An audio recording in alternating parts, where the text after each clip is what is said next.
যারা ইমো চালান তাদের প্রত্যেকের জন্য আজকে একটা গুরুত্বপূর্ণ বিষয় আছে। আপনারা ইমো চালাতে গিয়ে একটা সেটিংসের মাধ্যমে অনেকাংশে ইমো ব্যবহারের ঝুঁকি কমাতে পারেন।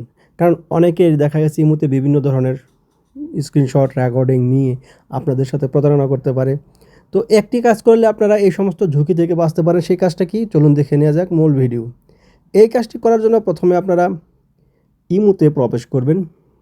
ইমোতে প্রবেশ করার পরে আপনারা দেখতে পাবেন আপনাদের উপরে প্রোফাইল পিকচার শো করতেছে। তো এই প্রোফাইল পিকচারের উপর টাচ করবেন। এইখানে টাচ করার পরে একেবারে উপরের দিকে একটা দেখতে পাচ্ছেন সিকিউরিটি অ্যান্ড প্রাইভেসি একটা অপশন আছে। আপনারা এই সিকিউরিটি অ্যান্ড প্রাইভেসি অপশনে টাচ করবেন। এখানে টাচ করার পরে দেখতে পাচ্ছেন একটা option chat and call privacy একটা অপশন আছে। আপনারা এখানে টাচ করবেন।